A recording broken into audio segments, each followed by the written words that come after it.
तो समझिए। अब देखिए, पादप उत्तक भी दो प्रकार के होते हैं। पादप उत्तक मुख्यतः दो प्रकार के होते हैं।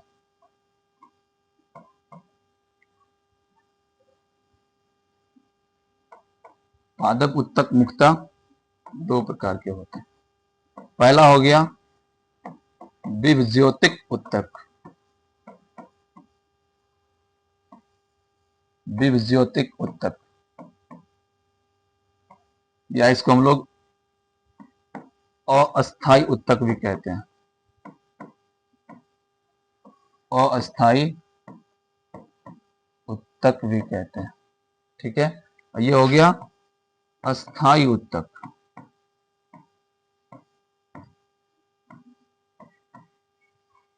अस्थाई उत्तक, परमानेंट टिश्यू कहते हैं इसको हम लोग। अब लोग लिखते जा रहे हैं ना, परमानेंट टिश्यू। तो प्लांट टिश्यू कितने प्रकार के? दो प्रकार के, अस्थाई उत्तक और अस्थाई उत्तक। या अस्थाई को हम लोग क्या बोलते हैं? विभज्योतिक उत्तक बोलते हैं। तो ये हो गया विभज्योतिक उत्तक, जिसमें विभाजन क्षमता होती। सब जानते हैं आप लोग, सेल और टिश्यू क्या करता है? विभाजन करता है। बिना विभाजन का हमारे सेल में वृद्धि नहीं होगा, या हमारे शरीर में वृद्धि नहीं होगा। हमारे शरीर में वृद्धि होते रहता है, होते रहता है ना। लेकिन एक समय ऐसा आता है कि वृद्धि क्या होता है? परमानेंट रूप से रुक जाता है। बॉडी में कौन सा उत्तक था? विभज्योतिक उत्तक, जिसमें विभाजन होते रहता था। ठीक है, लेकिन अभी वही उत्तक किसमें बदल गया है? परमानेंट टिश्यू में बदल गया। अब उसमें विभाजन क्षमता नहीं है। ठीक है, यदि विभाजन होगा तो बहुत कम मात्रा में होगा।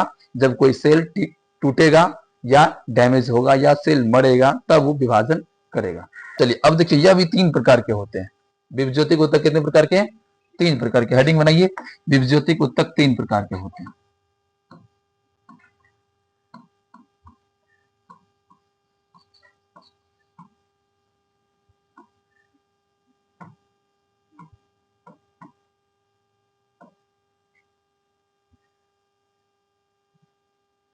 विभज्योतिक उत्तक तीन प्रकार के होते हैं।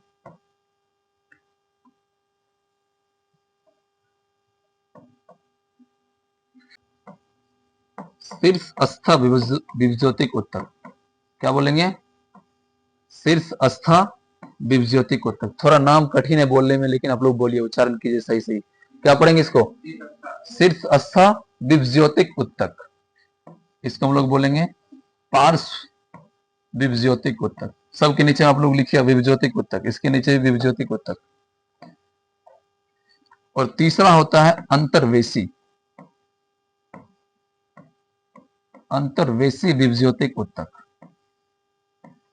ये तीन प्रकार के विभज्योतिक उत्तक होते हैं। शीर्षस्थ विभज्योतिक उत्तक, पार्श्वस्थ विभज्योतिक उत्तक, अंतर्वेशी विभज्योतिक उत्तक। और ये सभी टिश्यू किसके प्रकार हैं? विभज्योतिक उत्तक किसके प्रकार हैं? पादप उत्तक के। मतलब इन सभी प्रकार के उत्तक पेड़ पौधों में पाए जाते हैं। सबका अलग अलग डिपार्टमेंट है, सबका अलग अलग काम है।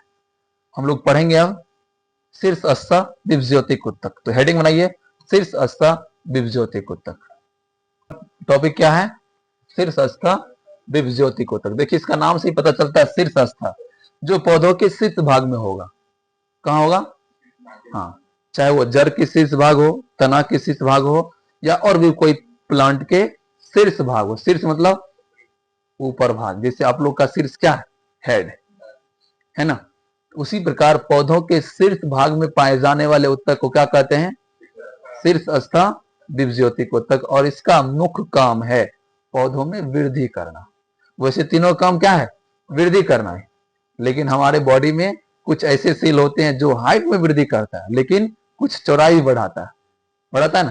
तो हम लोग का चौड़ाई ठीक ठाक है, लेकिन कुछ ऐसे इंसान हो जिसका बहुत ज्यादा चौड़ाई हो जाता है ना। तो कुछ पौधे पतले होते हैं, लेकिन कुछ पौधे काफी ज्यादा मोटे होते हैं, और कुछ इंसान भी काफी ज्यादा मोटे होते हैं। तो सबसे पहले समझिए, शीर्षस्थ क्या करता है? ये केवल लंबाई में वृद्धि करता है। क्या करता है? चाहे वो जड़ की लंबाई हो, पौधों की लंबाई हो, तना की लंबाई हो, उसका जिम्मेदारी किसको है? हाँ, शीर्षस्थ विभज्योतिक उत्तक का। और पार्श्वस्थ का काम है चौड़ाई बढ़ाना। क्या पेड़ पौधों में चौड़ाई नहीं बढ़ता है? लंबाई के साथ साथ हम लोग का भी लंबाई के साथ साथ क्या बढ़ता है? चौड़ाई बढ़ता है।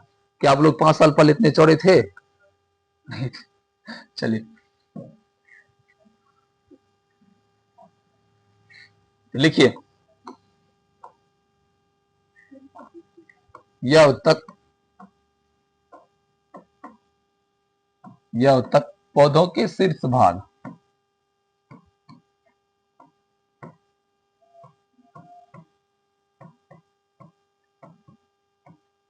यह उत्तक पौधों के शीर्ष भाग में पाए जाते हैं, शीर्ष भाग में पाए जाते हैं। दूसरा इसका क्या काम है? यह हाँ, पौधों में वृद्धि, पौधों में वृद्धि, वृद्धि में दोनों आता है, लंबाई चौड़ाई दोनों। इसमें केवल क्या होगा? लंबाई। तो ब्रैकेट में हम लोग लिख लेंगे लंबाई। यह पौधों में वृद्धि करने में सहायता करता है। सहायता क्या, मेन रोल इसी का होता है। वैसे हम सब जानते हैं कि विभज्योतिक उत्तक का जो भी प्रकार होगा सब क्या करेगा? वृद्धि करेगा, विभाजन करके क्या करेगा? वृद्धि करेगा, नए नए अंगों का निर्माण करेगा। लेकिन वृद्धि भी कई प्रकार के होते हैं, लंबाई चौड़ाई मोटाई ऊंचाई। तो शीर्षस्थ का काम क्या है? केवल तुम लंबाई बढ़ाएगा। क्या करेगा? हाँ, सबका अलग अलग काम बांट दिया। जैसे कोई इवेंट्स होता है, कोई फंक्शन होता है, कोई पार्टी होता है, तो उसमें सबको अलग अलग जिम्मेदारी दी जाती है। हाँ, उसी प्रकार यहाँ पेड़ पौधों में जितने भी सेल हैं, टिश्यू हैं, सबको एक अलग अलग जिम्मेदारी दिया गया, रिस्पॉन्सिबिलिटी दिया गया, तुम्हारा ये काम है, तुम्हारा ये काम है। तो बताइए शीर्षस्थ का क्या काम है? केवल पौधों में लंबाई बढ़ाना, ठीक है। और यह कहाँ रहता है? पौधों के किस भाग में? शीर्ष भाग। बस इतना ही काम है इसका। चलिए दूसरा नंबर लिखिए अब, पार्श्वस्थ विभज्योतिक उत्तक। कौन सा नंबर दे रहे हैं आप लोग, रोमन या संख्या? जो भी दे रहे हैं दीजिए। पार्श्वस्थ विभज्योतिक उत्तक। देखिए यह भी वृद्धि करेगा, लेकिन यह क्या करेगा? मोटाई बढ़ाएगा। हाँ, तो पार्श्वस्थ क्या करता है? अरे भाई, पार्श्वस्थ क्या करता है? जैसे मान के चलो ये तना है, इसको चारों ओर से घेरने का काम करता है। तो जैसे ही इसको घेरेगा, इसका मोटाई क्या होगा? बढ़ेगा, ठीक है। जड़ हो, तना हो, कुछ भी भाग हो, उसमें मोटाई होता कि नहीं होता? किसी किसी देखते हैं प्लांट का जड़ भी बहुत मोटा होता है ना। बहुत ज्यादा दिन हो जाता है कि मतलब एक पौधा से किसी पौधों का जड़ काफी मोटा होता है। जैसे एक मक्का का प्लांट, ये गेहूं का प्लांट कितना पतला है, उसका जड़ कितना पतला होगा। लेकिन जाके देख लो आम का पौधा का जड़ गेहूं के पौधा से, उसका पौधा से दोगुना उसका जड़े होता है, दोगुना की 5 गुना भी होता है ना। हाँ, तो उसकी जड़ की मोटाई को कौन बढ़ाता है? पार्श्वस्थ विभज्योतिक उत्तक। अर्थात यह किसी भी भाग को ये बाउंड्री करता है। क्या करता है? बाउंड्री करता है। क्यों? सुरक्षा देने के लिए। और उसी क्रम में उसका मोटाई भी काफी अधिक बढ़ जाता है। तो लिखिए, लिखिए यह उत्तक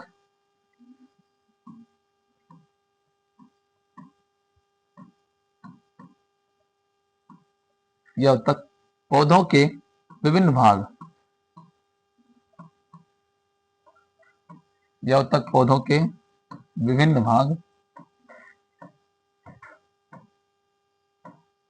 भाग को चारों तरफ से घेरता है।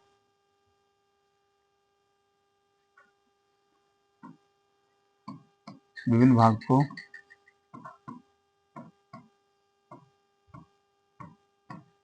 चारों तरफ से घेरता है।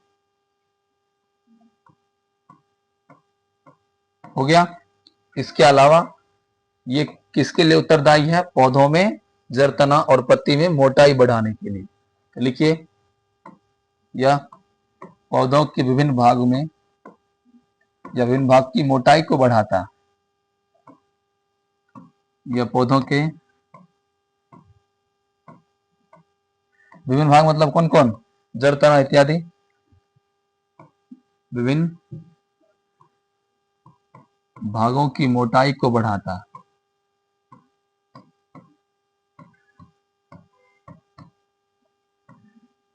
मोटाई को बढ़ाता है। आप सब जानते हैं कि विभज्योतिक उत्तक कितने प्रकार के? 3 प्रकार। शीर्षस्थ कहाँ पाया जाता है? पौधों के शीर्ष भाग में, जो क्या करता है? पौधों में लंबाई को बढ़ाता है। पार्श्व क्या करता है? पौधों की चौड़ाई को बढ़ाता है या इसकी चारों तरफ से वृद्धि करता है, सुरक्षा प्रदान करता है, मोटाई देता है। लेकिन ये क्या करता है? ये इसी का दियाद है। दियाद समझता है?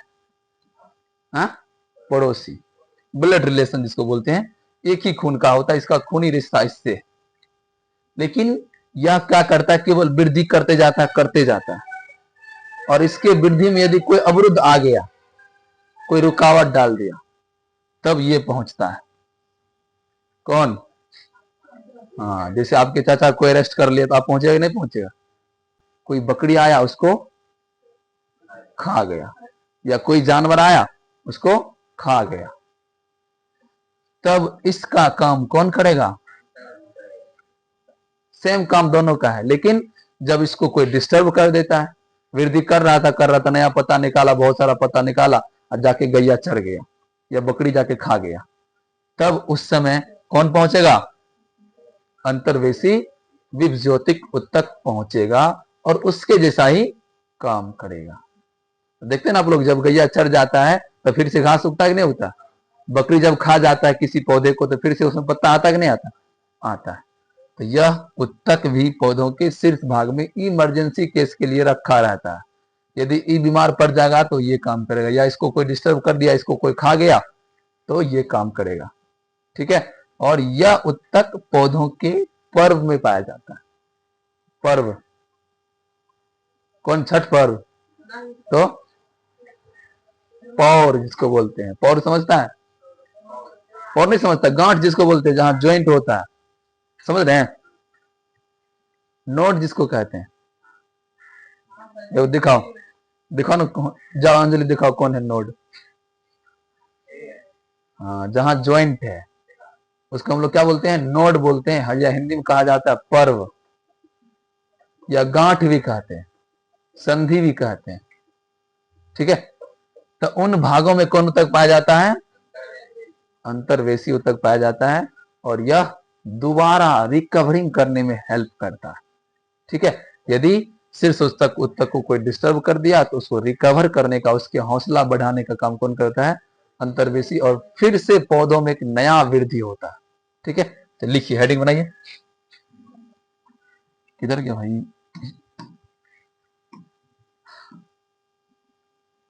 क्या लिखे? शीर्ष, सॉरी, अंतर्वेशी ना।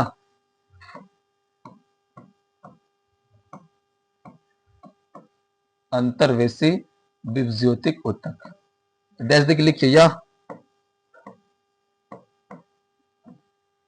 किसका भाग है?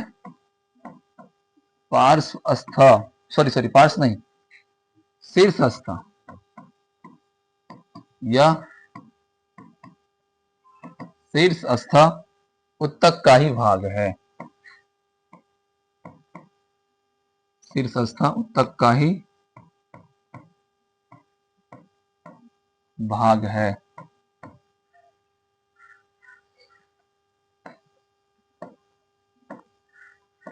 यह उत्तक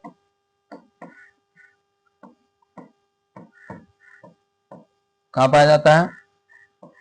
पौधों के शीर्ष भाग में। शीर्ष भाग, और कहां? और कहां? नोड में, पर्व में, गांठ में, संधि में, और पर्वों में। नोड लिख लीजिए ब्रैकेट में, याद रहेगा, नहीं तो कहेगा फेस्टिवल। पर्वों में पाया जाता है।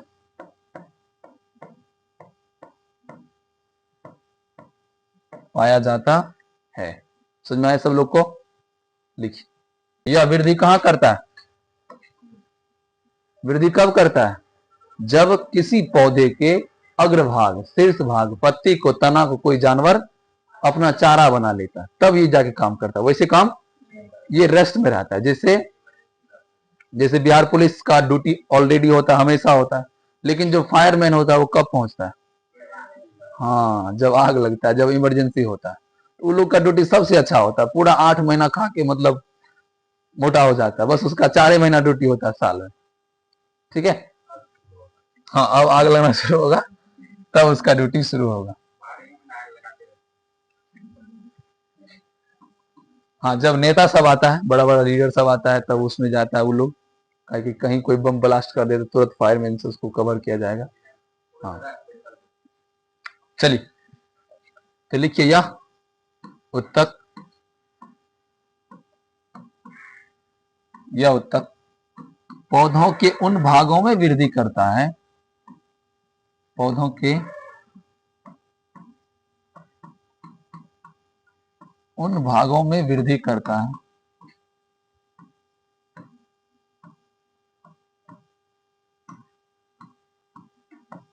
वृद्धि करता है किस भागों में? जिस भाग को कोई पशु चर जाता है, हाँ, या काट लेता है।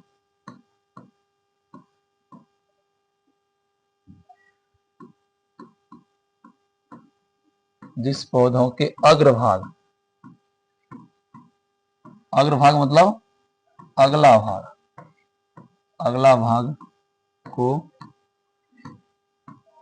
चर जाता है या क्या काट लिया जाता है, या काट लिया जाता है। ठीक है। तो देखते हैं ना आप लोग, सहजन में कितना बार काट देते हैं लेकिन तुरंत फिर से हो जाता है, होता है ना। या पालक आप लोग लगाते हैं अपने खेतों में, पालक देखते हैं पूरा काट लेते हैं, फिर 2-4 दिन के बाद ही पूरा खेत भर जाता है, यानी कि आपको सप्ताह में लगभग 2 दिन साग खिला देता है पालक। तो इसका मतलब उसमें सिर्फ अंतर्वेशी उत्तक क्या है? ज्यादा एक्टिव है, ज्यादा सक्रिय, जितनी बार काटते हैं उतनी बार काम करता है। तो सबसे पहले आपका पादप उत्तक कितने प्रकार के? 2 प्रकार के, 2 प्रकार के, गधे पादप नहीं, अस्थायी उत्तक और अस्थायी उत्तक, विभज्योतिक उत्तक और अस्थायी उत्तक। अभी हम लोग केवल किसको पढ़े हैं? अस्थायी को या विभज्योतिक उत्तक।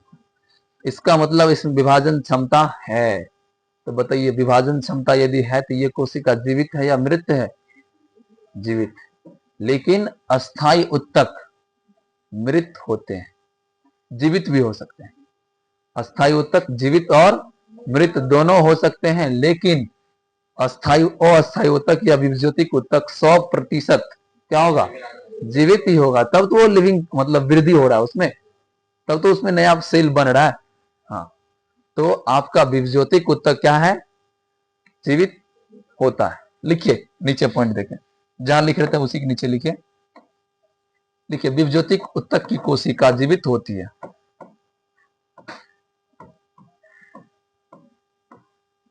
विभज्योतिक उत्तक की कोशिकाएं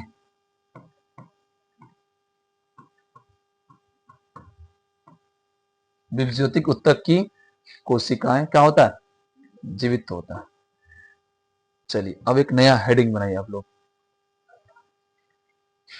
अस्थायी उत्तक। ये कलर दिख रहा है ना अच्छे से?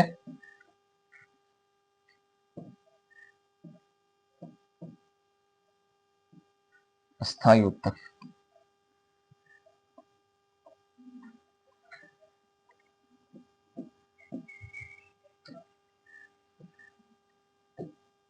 Permanent tissue.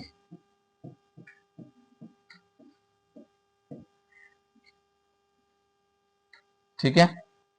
तो सबसे पहले हम जानते हैं कि जो अस्थायी उत्तक है ये जीवित भी हो सकता है और ये मृत भी हो सकता है, और यह पौधों में वृद्धि करने का कोई विशेष काम नहीं करते। पौधों में वृद्धि करने की सारी जिम्मेदारी किसको है? विभज्योतिक उत्तक को या अस्थायी उत्तक को। ठीक है। ये थोड़ा मोड़ा काम करेगा, मतलब जो भी उपापचय क्रिया है उसमें काम कर लेगा और थोड़ा सा हेल्प करेगा, वरना ये बूढ़ा हो जाता है। क्या बूढ़े लोग काम करते हैं हमारे घर में? नहीं, उनका काम है क्या? केवल भोजन करके भजन भक्ति करना, हाँ, देखभाल करना। तो वही काम किसका हो जाता पौधों में? अस्थायी उत्तक का। ये वृद्ध हो जाते हैं, यानी कि इसका शरीर विभाजन करने के योग नहीं होता है और ये बहुत सारे सेल मर भी जाते हैं। ठीक है, जैसे देख लो पौधों का जो छाल होता है, जब वो डेथ हो जाता है तो उसमें दरार फट जाता है। जब बहुत पुराना वृक्ष, यदि आपसे बहुत पुराने वृक्ष से मिलिएगा, 100 साल 200 साल पुराने वृक्ष, आम के वृक्ष से और भी कोई वृक्ष से मिलिएगा, उसके ऊपर देखिएगा जो छाल होता है उसमें दरार पड़ जाता है। तो अस्थायी ऊतक क्या होते हैं? क्या? जिसमें विभाजन क्षमता नहीं होती। तो लिखिए पहला नंबर,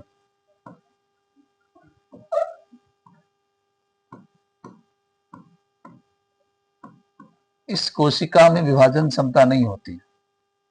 इसके कोशिका लिख दीजिए, इसके कोशिका में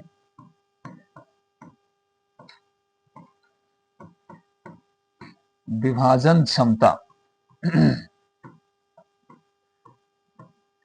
विभाजन क्षमता नहीं होती।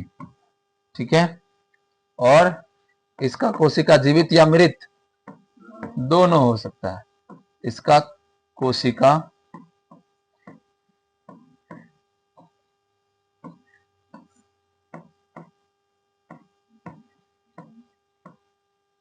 जीवित या मृत हो सकते हैं।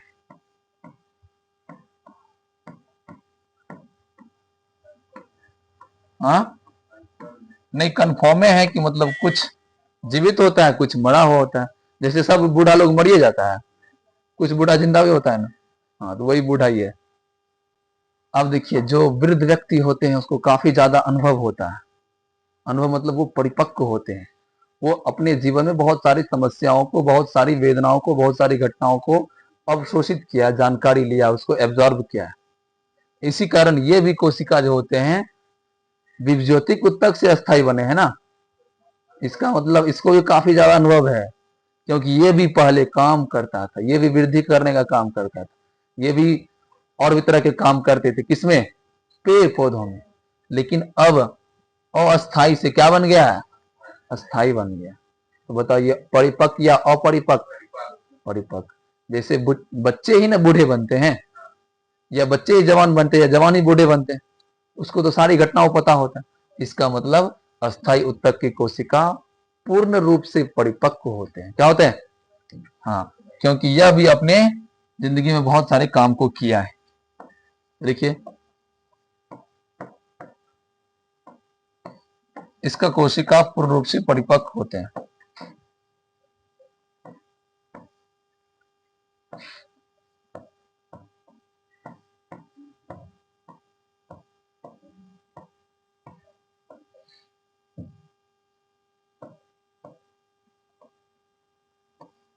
इसकी कोशिकाएं पूर्ण रूप से परिपक्व होते हैं। अगला हेडिंग बनाइए आप लोग, कौन सा उत्तक है? हाँ, अस्थायी उत्तक की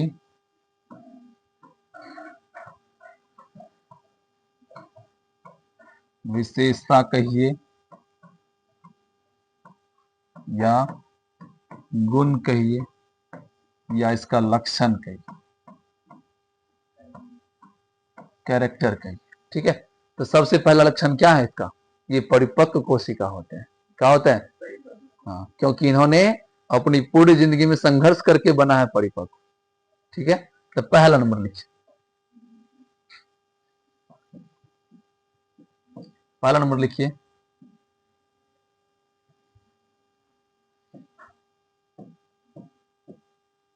इसका कोशिका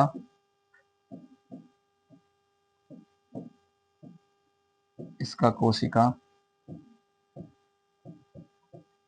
परिपक्व होता है।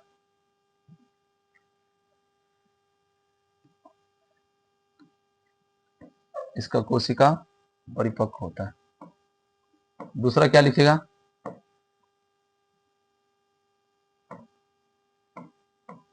इसमें विभाजन क्षमता होती है या नहीं? नहीं। तो देखिए इसमें विभाजन क्षमता नहीं होती।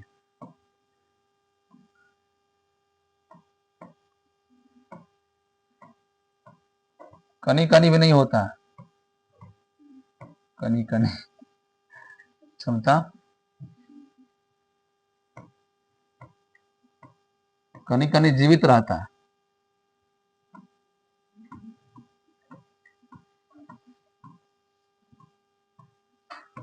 विभाजन क्षमता नहीं होती है।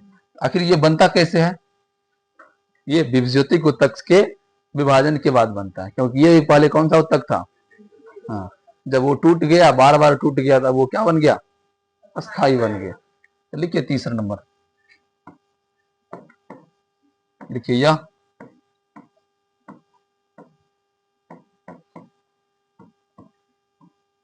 विभज्योतिक उत्तक के विभाजन के पश्चात बनता है।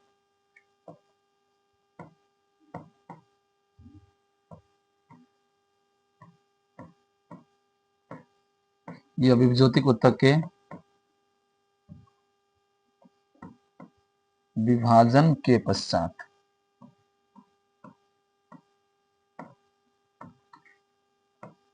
यह विभज्योतिक उत्तक के विभाजन के पश्चात बनता है। हो गया? तो यहां तक लिखे थे, यह विभज्योतिक उत्तक के विभाजन के पश्चात बनता है। और इसका कोशिका कैसा होता है? बड़े आकार का होता है। कैसा होता है? और इसमें कोशिका द्रव भी क्या होते हैं? उचित मात्रा में होते हैं। हाँ, तो कोशिका का आकार कैसा होता है? बड़ा होता है, और इसमें कोशिका द्रव उचित मात्रा में होते हैं। ठीक है।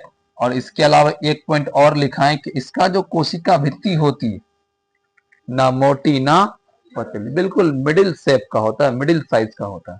ठीक है। और एक सबसे बड़ा डिफरेंस बता दें, किसमें? अस्थाई और अस्थाई उत्तक में। जैसे जो अडल्ट व्यक्ति है, जो जवान व्यक्ति, जैसे आप लोग हो गए, आप लोग का बॉडी का मसल्स क्या है? बिल्कुल टाइट है कि बिल्कुल ढीला ढीला हो गया? टाइट। फेस का भी मसल्स क्या है? बिल्कुल टाइट। लेकिन जब हम आपसे 40 साल के बाद मिलेंगे, या आप हमसे 25-30 साल के बाद हमसे मिलिएगा, तो क्या ऐसा शरीर रहेगा?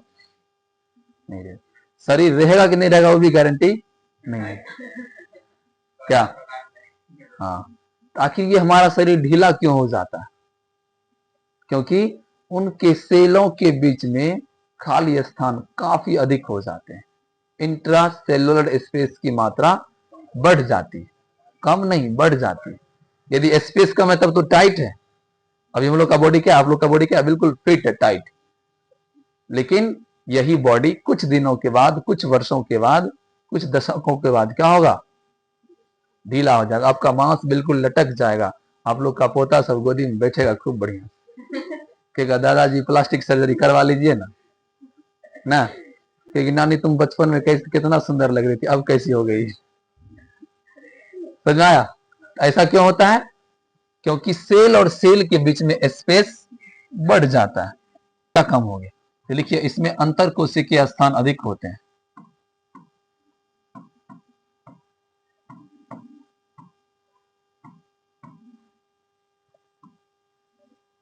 अंतर कोशिकीय स्थान क्या बोलते हैं इसको इंग्लिश में? क्या बोलते हैं? हाँ, very good. Intra cellular space. क्या अधिक या कम? अधिक हो जाता है। इंट्रा सेलुलर स्पेस अधिक हो जाता है। ठीक है। तो आज का क्लास था आपका उत्तक का। कौन सा उत्तक? पादप उत्तक। पादप उत्तक कितने प्रकार के? 2 प्रकार के, अस्थाई और अस्थाई या विभज्योतिक उत्तक। विभज्योतिक उत्तक कितने प्रकार के? 3 प्रकार के, शीर्ष, पार्श्व और अंतर्वेशी। दूसरा था अस्थाई उत्तक। ठीक है। अस्थाई उत्तक का क्या कैरेक्टर है, क्या काम है, क्या फंक्शन है, क्या लक्षण है, क्या गुण है, लिखा दी। ठीक है। आज का क्लास तक रहने दीजिए, फिर हम लोग अगले क्लास में पढ़ेंगे जंतु उत्तक के बारे में। ठीक है।